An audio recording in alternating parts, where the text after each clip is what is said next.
بسم الله الرحمن الرحيم السلام عليكم ورحمة الله وبركاته. So today we are continuing with the last dimension of how to learn words, the last dimension of how the Arabic language works, which is this very embodied and physical dimension. So to recap, we spoke about the relationship between language and reality, between words as meanings and words as symbols, that learning words is learning this entire diagram of correspondences between symbols and meanings. That this diagram of correspondences, how we learn the lattice of symbols, corresponds to the structure of the lattice of meanings. The lattice of meanings is like a tree. It has roots, it has branches. الحكم على الشيء فرع عن تصوره. I keep emphasizing this axiom. If you study any of the intellectual sciences, the this is one of the most core axioms that you will encounter again and again. That therefore we must begin with learning the most fundamental meanings, those ground meanings from which other meanings are derived and founded upon. And we spoke about the holistic learning, how therefore we do not learn just one word, but we are learning clouds of meanings. We are learning an entire nexus of interrelated concepts. For example, with the word water, we spoke about, you cannot just learn the word water, because the meaning of water does not just stand on its own in creation, but the meaning of water, the meaning of liquidity, of flowing, all these meanings form an interrelated lattice, a cloud of symbols, a cloud of meanings. And so we learn these meanings by learning the entire processes and cycles which unite them. And now this process of learning meanings from reality, which is a process of embodying them, of literally consuming them. Because we said to eat something, nourishment, is to take something outside of yourself and make it a part of yourself. Physically, we take food and we digest and assimilate it. But spiritually, we take meanings, we take realities, haqa'iq wal ma'ani. And how do we eat, consume meanings? By knowledge. That is why the soul can feast upon the Quran.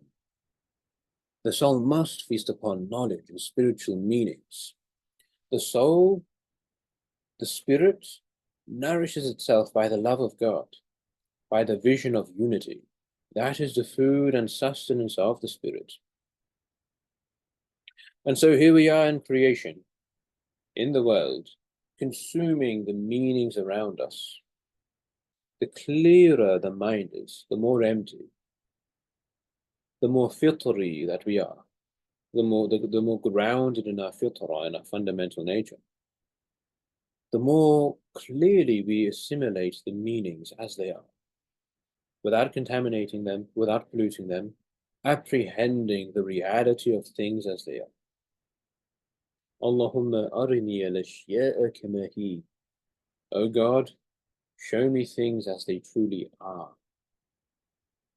This was a great dua of our Prophet, sallallahu alaihi wasallam, to know reality as it is, not as we think it to be, not as illusion, but to know reality itself, al-haq. And so we said that language is not a representation of reality, language is reality. That the Arabic language is the cosmic mindscape upon which all things were founded. And we came to this idea of learning a word, learning a meaning is to become one with it. For example, you learn the verb khashana, or it can be khashina or khashuna, khashanatan. You don't just memorize this. To learn khashana, to learn the word of khashana, you must learn the meaning of khashana, roughness and thickness. You learn that by assimilating the meaning of every harf, the kha, the sheen, the noon. by assimilating the meaning of the wazn, fa'ala, understanding its mathematical concordances and structures. So of ladana, of nu'uma, and any word you learn, any sentence. To learn this word is to learn the meaning. We do not just learn the meaning with our minds, nor with the tongue, but with our hands, with every part of the body and every dimension of the soul. We imbibe meanings with the entirety of our being itself. And so lastly, to truly learn Arabic, to learn this divine science, to study the meanings of things, we must understand ourselves. In particular, how the self itself is conceived and envisaged by the structures of the Arabic language. Now, the word for spirit is ruh, the word for soul is nafs, the word for the heart is qalb, and one word, at least for body, is in fact qalb.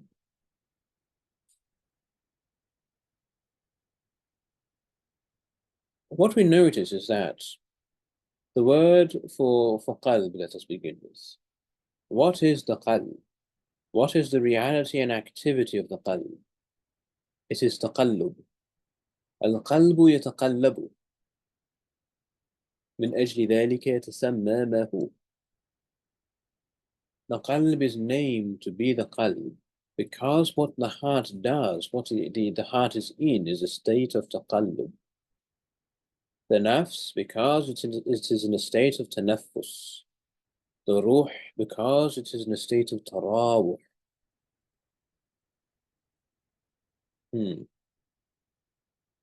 Taqallub. Taqallub has a meaning of cyclic motion, of permutation. As you might understand from the form, tafa'ul, it is a continuous state of taqallaba, taqallaba, taqallaba. Right? One meaning of qalb is to turn something around. So taqallaba is the middle form of that. It is the middle additive form. That is just continuously being turned around. Taqallab. In fact, the physical heart is precisely doing that. The physical heart is being turned around, or it is beating. And in fact, the beating motion of the heart, to my understanding, I'm not a professor in anatomy, but I think it has some sort of cyclic motion. Not exactly, but there is some type of spiral motion going on. And not just that, but the heart is turning the circulatory system. That's all the blood is turning up and down throughout the entire body. It is going around in a cycle. So this motion of taqallub, that is the fundamental reality of the heart.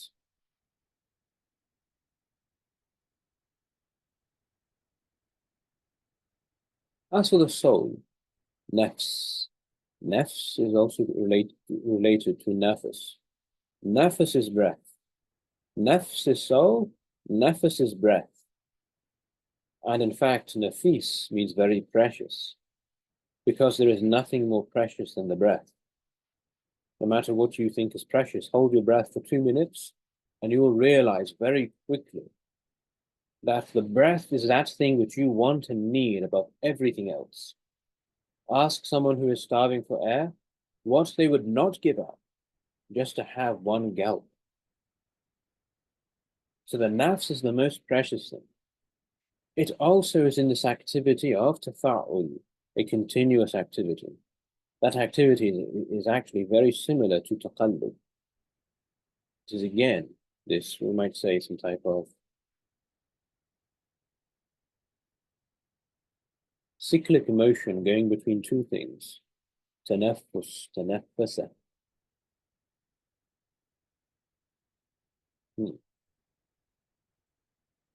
The heart really is a part of the soul, or it is the soul.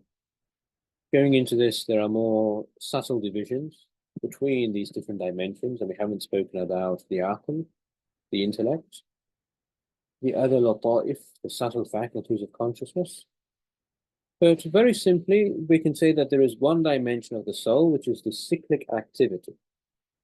That we are constantly in a state of cyclic activity. The breath is a cycle. The heartbeat is a cycle.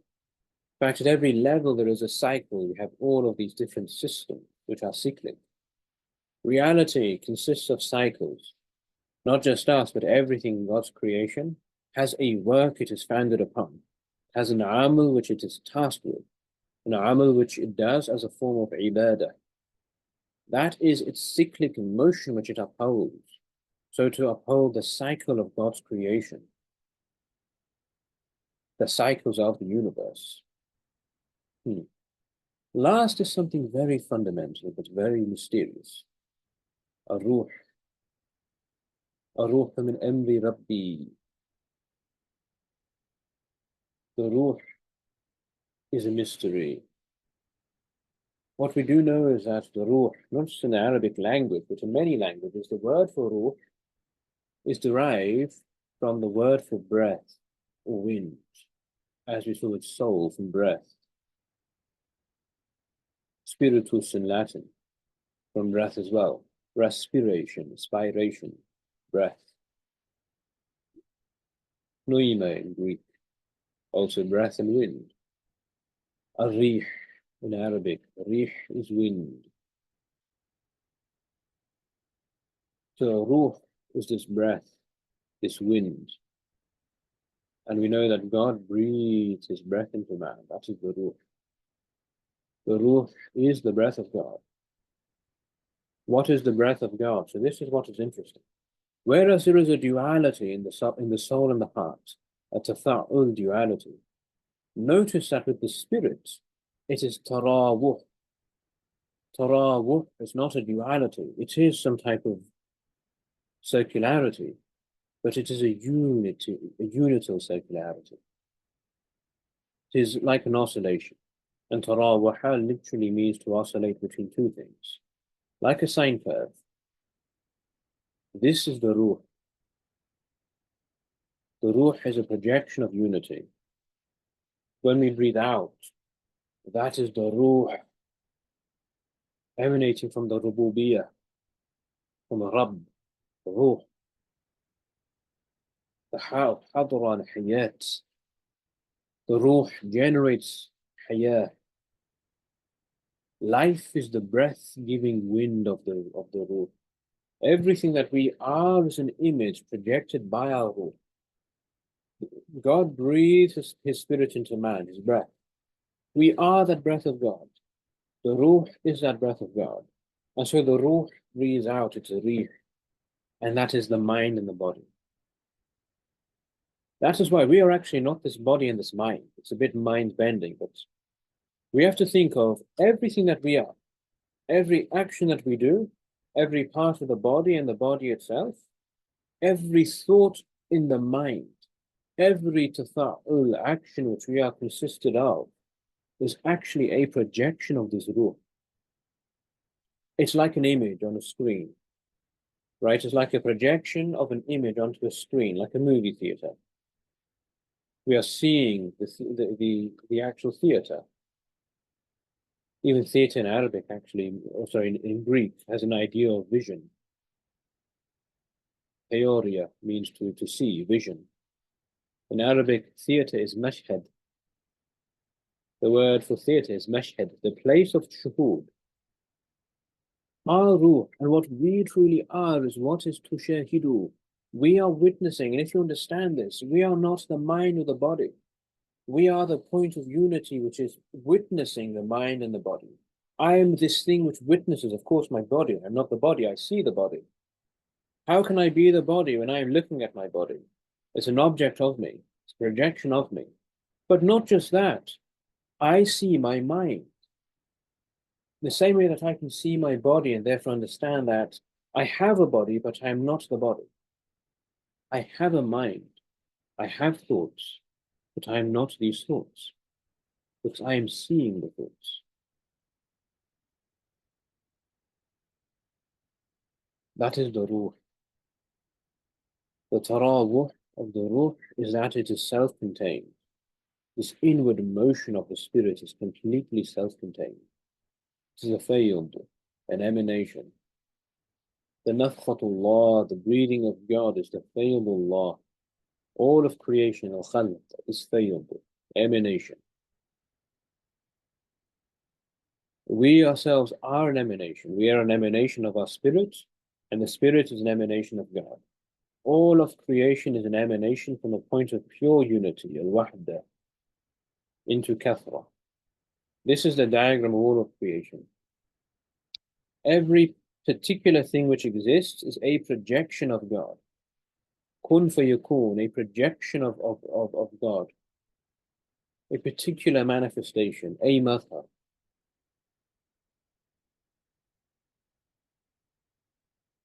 Everything I said here is a wisdom, a hikmah, which has come directly from the Arabic language.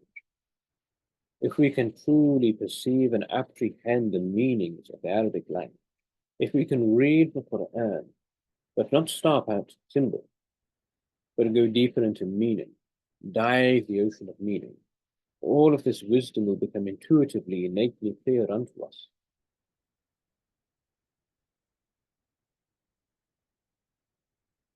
But what we must understand is that therefore we consist of these different dimensions of the self. The heart and its taqallub, the nafs and its tanaffus, the ruh and its tarawuh, the body, al-qalab. That is what receives the heart. Qalab is on the pattern fa'al. Fa'al. Another interesting exercise is, where have we seen this pattern before? And do you remember what this word means, the pattern means? Is one of the rarest patterns.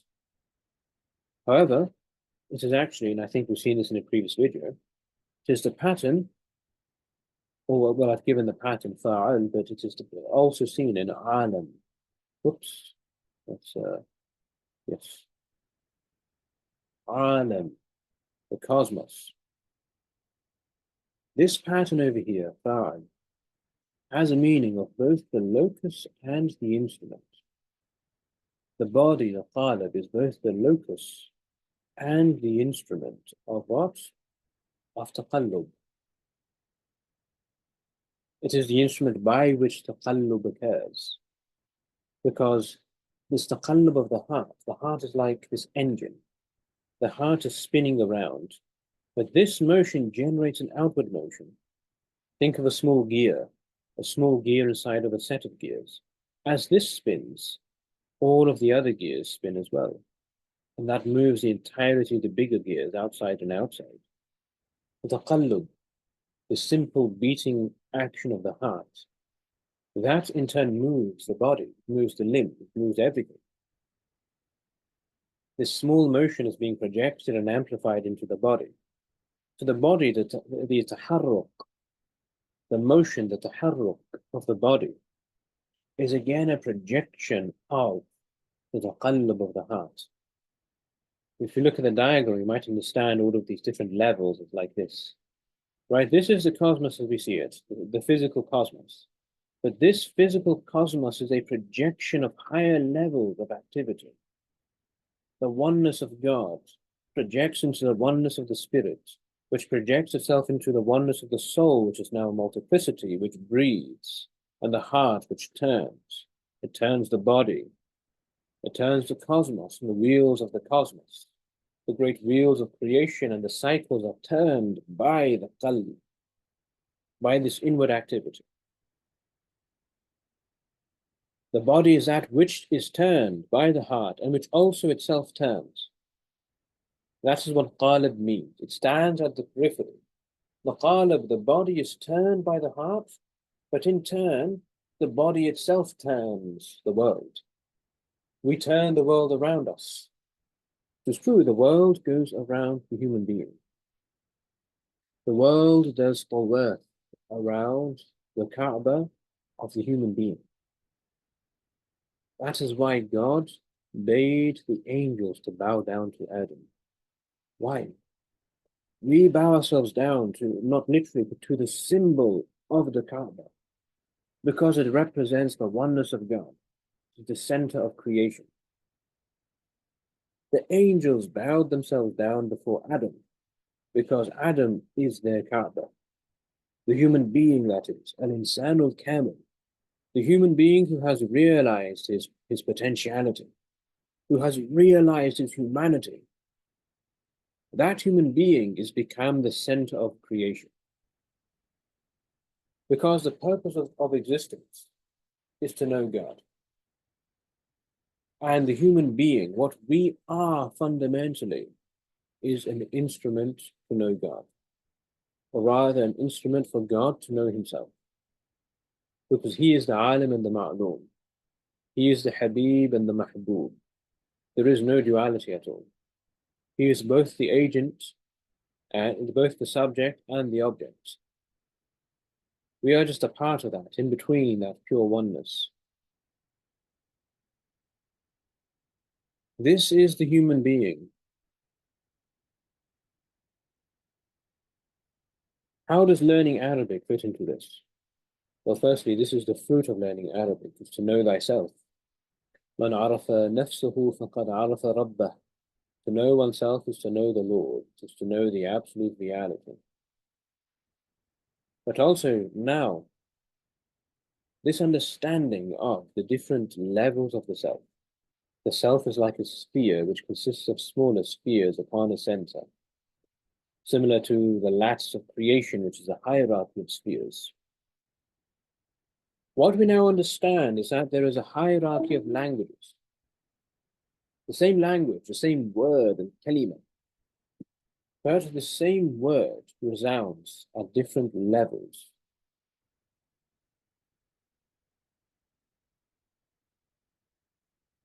Very simply, we can think of it as, I said over here, we can think of at the bottom is the body. That is the last manifestation. That is what matter is. Physicality, body, is the manifestation of mind. It is the crystallization of consciousness. That is what matter is. Consciousness is before the body. The body is a projection of consciousness. It is consciousness condensing itself down into the body.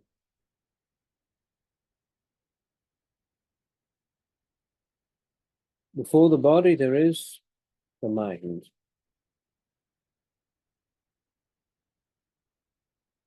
And then before all things is ultimately the spirit.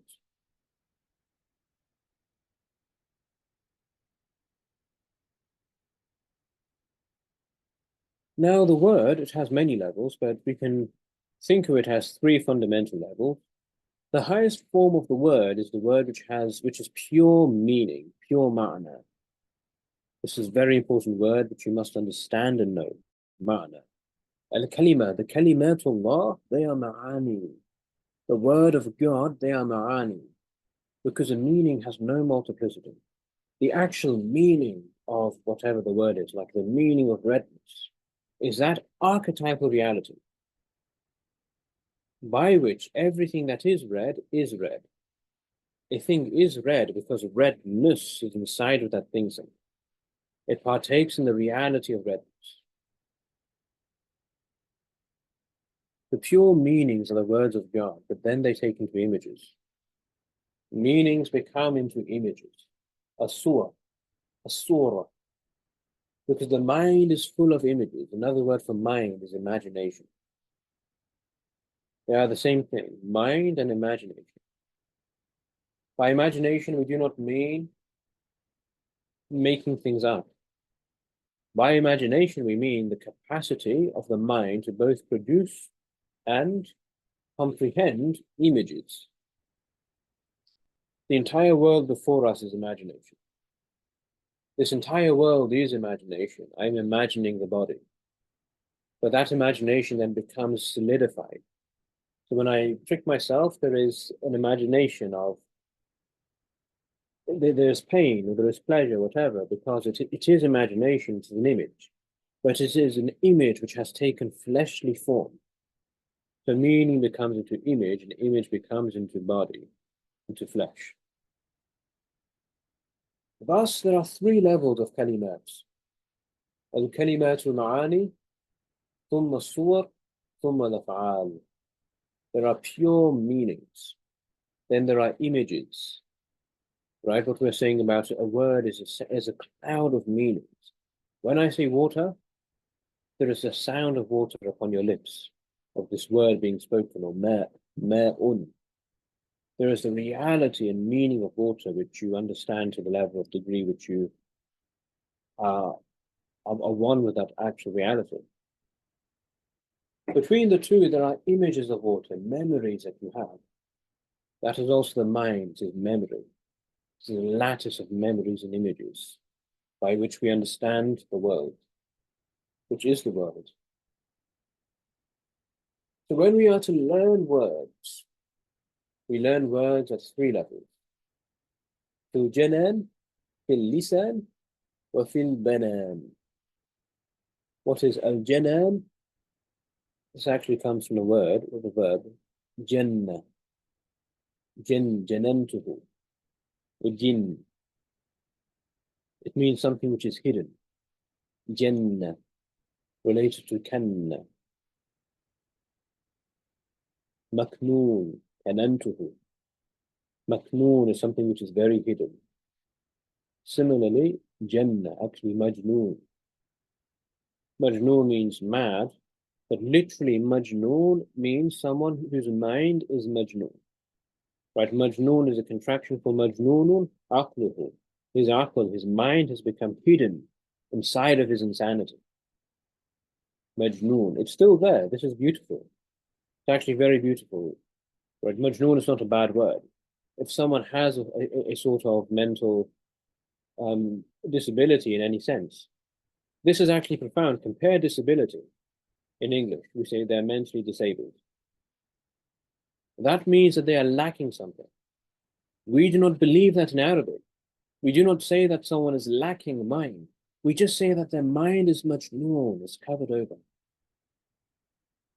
This is very profound and beautiful and gives hope. We see, for example, with people who suffer from dementia in life. May God protect us all from these diseases, from these illnesses. It's actually a very profound dua of the Prophet sallallahu alaihi wasallam that he would say, Allahumma inni a'udhu bika min al-'ajzi wal-harami wal-bukhl. From adz, incapacity, haram, from old age. The Prophet sought protection from old age, right? Not necessarily becoming older, but from what old age can do to oneself. And God took his soul when he was in his 63rd year to protect him from old age and what that can do to the mind and the body. But what we're saying is that when someone suffers from these things, they haven't lost anything. This is the wrong word. Right? In English, we keep saying this, I lost it. You have not lost anything. It's not lost. It's with God. Nothing is lost. There is no such thing as being lost. Being really lost is being gone. That's dalala. That is being lost. That is when God does not give you hidayah. That is dalala. That is, if there is anything we have lost, it is that, hidayah. But no one has lost anything. They have not lost their health or their mind, but it's become hidden, majnoon. It's there and it will be revealed, inshallah. But it is a finite period of suffering that one is going through. But it's always there. Whatever has been lost, hope or love or health or wealth, it is there. It is just hidden for a while. But that is the mind. Al-Janan is this thing which is very hidden. Right? Fa'al, the place of being hidden. Al-Janan refers to the inmost depths of our consciousness. It roughly corresponds to spirit and also a bit of mind. It's like this much, right? Half of the mind, that is Janan. Al-Lisan is not just the physical part of the body which speaks, but Al-Lisan refers to the capacity of language in general. So Lisan is this, bit of the body, a bit of the mind. In fact, you might think of every nerve, every asaba, every nerve is a lisan, because the lam has a meaning of connection. Lam is wasul, wasla. Seen is sarayan, flowing. And the noon is the nexus, right? Janan. Actually, see how all of them have a noon at the end. The noon is a very beautiful letter. It's a letter ghunna. Ghunna. It's run. It absorbs the sound, vibrates. And run. There is a nexus of communication between al-janan, al-lisan, al-banan. Every nerve is a lisan. It is a nexus of communication, receiving the lam, flowing to the other mode. So we have the janan, the center of the self, which is releasing these energetic waves. The lisan, the al-sun, receive these waves and continue to transmit. That's what lisan is. A lisan is the instrument of transmission. But everything has a lisan. Every single thing, whether it is physical or immaterial, has a lisan, actually many, usually. You know, the narration in which the angels of God have what is said 70,000 tongues. 70,000 tongues of fire which praise God in multitude of languages. Those are the alsina, the tongues which connect everything together and transmit these waves of communication. They end up in the banan, related to binya, building. Al-banan, we build, nabni bil-banan. There is a building. Because the banan literally means fingertips, but again, it has a more general meaning. All of these ways of communication which occur from the heart, from the spirit, from the heart, into the tongue, into the nerves, they're all transmitted down until the very periphery. So banan literally means the utmost periphery of the body, the fingertips, the tip of the tongue, because that is where communication is then transmitted physically into the world. That is the Arabic language. There's this wave of oscillation from the ruh, picked up by the janan, by the lisan, and ending up at the fingertips, whatever they are. And these fingertips then transmit the wave again. This is who you are, this is what the world is. Waridat, tawarud. The entire world consists of nexuses of communication, waves and oscillations and reverberations, vibrations. That is the world. It's all unity. The beauty is that all of this vibration, like a string, it's one string, oscillating at different frequencies and modes. The entire world is this great instrument which is vibrating. What is that vibration? What is the vibrational frequency of the world? It is tasbih. Sabbaha means to hymn. It means to hymn, to vibrate with the praise of God. That is why sabbaha means has a very general meaning. But always when we say subhanallah, the meaning is subhanallah wa bihamdihi. Ana usabbihu bihamdillahi. Tasbih is really tasbih al-hamd. Tasbih refers to a rhythmic process. Related to sibaha. Sibaha means to swim. Because swimming is a rhythmic process, right? How does a fish swim? Swims by sort of oscillation inside of the water. We are oscillating inside of the ocean of God, resonating with this vibrational frequency, which is the praise of God, which is the Quran and the Kalamullah. We consist of these spheres resonating and oscillating. Learning Arabic is to learn at these different levels of our being, not just upon the tongue. Yes, we recite the tables, we practice tajweed, we practice memorization, but to learn in the mind, deeper than the mind, in the soul and the heart, to commune with the meanings of the Arabic speech, to build the very structures of Arabic in the mind, to think in Arabic and become Arabi in the deepest sense, to transmit the communication of Arabic upon the lisan, not just externally, but internally within ourselves. That is the silsila. Every parent transmits their knowledge to their child. We transmit this deen. That is what our purpose in the world is. We are a link in a chain. Going back from all the prophets, and especially our prophet, he has transmitted a wave, an oscillation. Every generation is receiving this oscillation and then transmitting it as well. We are receiving this communication, this vibration, and our purpose is to vibrate alongside it and therefore resonate, give it forth in resonance. from the inmost heart of the Janan, upon the lisan, to ourselves, to others, and upon the fingertips. Arabic is not just an inward Arabic, a spiritual mystery to be communed with, nor just an Arabic language to be spoken, but Arabic is also a physical language. When we study the great architecture of the mosques, of the buildings of old, when we study the great tapestries of art, the great mosaics, the mathematical patterns, when we study even the potter's pottery, when we study but the shape of a sandal and how it was threaded together, and how every cloth was woven with such perfection by the craftsmen and craftswomen, when we study how food is cooked, how a pencil is sharpened, how each and every single action which occurs is a form of Arabic.